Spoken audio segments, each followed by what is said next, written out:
Setelah absen di 14 series, varian Pro number series dari Realme resmi kembali ke Indonesia. Realme 15 Pro 5G. Secara positioning, ini varian number series yang paling pol saat ini dari Realme. Nggak ada lensa tele, tapi sebagai pengganti, Realme kini coba menawarkan beberapa fitur AI kekinian yang berhubungan dengan fotografi. Emang boleh gini cara mainnya? Yo guys, gue udah nyobain Realme 15 Pro 5G ini selama kurang lebih semingguan. Gue udah nyoba jepret-jepret berbagai foto dan juga tentunya nyobain videonya di berbagai situasi maupun kondisi. Langsung aja nggak pakai basa-basi, gue pengen sharing camera experience-nya dari device yang satu ini seperti apa. Let's go! Seperti biasa, spesifikasi lengkap dari smartphone-nya ada di kolom deskripsi. Di K2G kita fokus di product experience. Gue akan mulai dengan ngasih sedikit info tentang sensor kamera yang dipakai. Kamera utamanya pakai sensor Sony IMX896. Sama kayak yang ada di Realme GT70 kemarin. Ultra wide-nya 50 megapiksel pakai sensor OV50D. Untuk selfie-nya juga 50 megapiksel dan menggunakan sensor yang sama dengan ultra wide-nya. Oke, di awal gue mau info, kalau di Realme 15 Pro 5G ini ada dua color mode ya, Vibrant dan juga Crisp. Vibrant itu lebih eye-pleasing tone warnanya, shadow dan highlight-nya pun lebih diangkat. Kalau Crisp lebih contrasty, warnanya lebih di tone down termasuk skin tone, nggak jarang lebih berkarakter dan bisa nampilin mood sikon latar dan ekspresi dari modelnya gue ini. Dari experience gue, tidak ada teori definitif yang gue bisa temukan mode mana yang terbaik untuk sikon lighting tertentu. Ya harus nyoba-nyoba aja pas moto. Kayak di Sikon Good Light ini, gue prefer jepretan mode Crisp. Sekilas, kalau dilihat, ini berasa dijepret dengan HP high-end nggak sih? Semua parameter fotografinya on point. Tapi begitu dijepret dengan mode Vibrant, foreground dan background berusaha saling stand out. Terutama subjek fotonya alias modelnya, berasa over buat gue. Terlalu HDR oriented banget gitulah fotonya. Tapi, terkadang perbedaan hasil jepretan kedua mode hanya soal selera saja. Maunya aura foto yang seperti apa? Unik atau mainstream. Nggak jarang gue suka capek sendiri ya, harus jepret pakai dua mode untuk setiap scene yang mau gue foto. Baru ntar belakangan gue tentuin yang mana yang gue lebih suka. Contoh ya, di indoor. Most of the time gue prefer mode Vibrant, karena mode inilah yang paling bisa ngasih balance yang pas antara warna scene dan juga skin tone tanpa menghilangkan mood indoornya. Termasuk detailnya juga masih bagus. Sedangkan di mode Crisp, wajah atau subjek foto ya masih berasa rada kegelapan buat gue. Tapi ada angle atau momen dimana gue merasa ketika gue lagi jepret foto di indoor juga, wah kok yang Crisp ini lebih artsy ya fotonya ya ketimbang mode yang Vibrant. Di momen gini justru jadi mode Crisp lah yang gue pilih. Tapi ujung-ujungnya, walaupun jadinya makan waktu karena harus jepret foto dengan dua mode berbeda, gue bisa lebih tenang karena fotonya nggak akan miss dan pas lihat fotonya gue puas. Sedangkan untuk sikon backlight dan lowlight, hampir selalu gue merasa mode Vibrant yang paling pas untuk digunakan. Jadi di sikon seperti ini, gue bisa cukup pede untuk jepret dengan satu mode ini saja. Setidaknya di skenario yang gue ambil ya. Lagi-lagi kalau mau main aman ya nggak ada salahnya kalian jepret di kedua mode.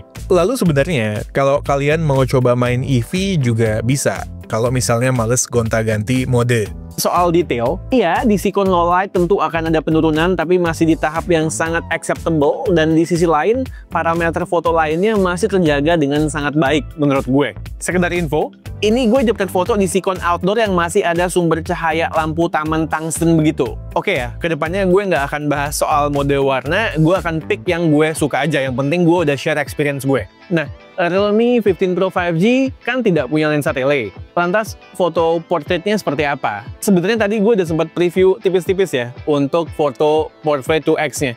Yang tentunya menggunakan kamera utamanya. Kalau mau detail yang bagus, ya tentu gunakan di pencahayaan yang melimpah, karena udah digital masuknya nih. Kalau cahaya mulai drop, detail pasti kena compromise. Tapi selama nggak di pixel peep, foto portraitnya masih akan terlihat bagus loh. Menurut gue, jangan terlalu kaku kalau foto portrait harus di 2X ya.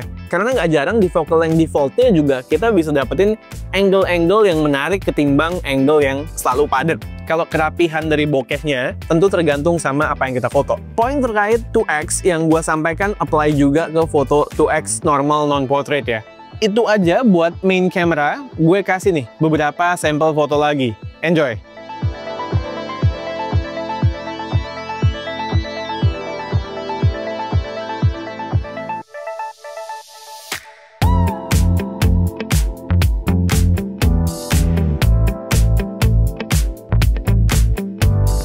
foto ultrawide dan selfie, singkat aja. Jelas keduanya punya kamera yang lebih inferior ketimbang setup kamera utamanya. Untuk best outputnya, pastikan gunakan kedua kamera ini di sikon pencahayaan yang memadai.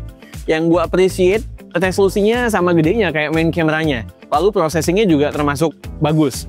Jadi outputnya nggak jelek atau wash out ketika digunakan di sikon cahaya yang mulai drop. Masih oke sih kalau kata gue. Lalu apa isu utama yang gue temukan terkait dengan fotografinya? Gue terkadang suka dapetin duplikat foto yang fail ya, jadi gue harus retake lagi. Lalu, di mode vibrant, lagi-lagi terkadang efek HDR-nya itu agresif banget, jadi subjek fotonya diangkat secara berlebihan. Kedua isu ini gue rasa fixable melalui software update. Ya kita lihat saja. Next, kita masuk ke video. Yo guys, ini lagi coba perekaman video Realme 15 Pro 5G. Semua kameranya bisa merekam video di maksimal 4K 60 fps. Tapi kalau mau merekam video sambil gonta-ganti kamera belakang, bisanya cuma di 4K 30 fps. Nah, ini buat perekaman video kamera selfie-nya. Kalau tadi gue lihat tuh masih kurang oke ya stabilisasinya.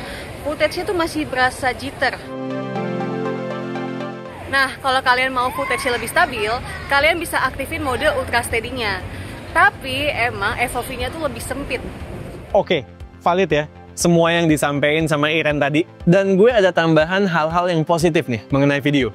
Gue sempat pakai di sikon lighting cafe di malam hari, baik yang rada terangan dan sebaliknya. Surprisingly hasilnya bagus, pakai banget kalau kata gue.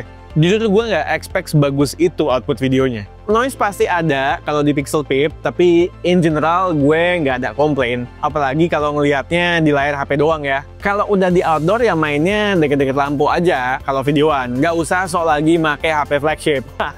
Ada positif, ada negatif dong. Frame rate-nya kadang masih suka patah-patah, especially kalau banyak movement atau panning. Dan OIS-nya juga kadang nge-counter gerakan dadakannya masih kurang smooth. Tapi kalau jalan lurus-lurus ya masih aman-aman aja. Terus tadi kalian dengar suara Iren kan ya?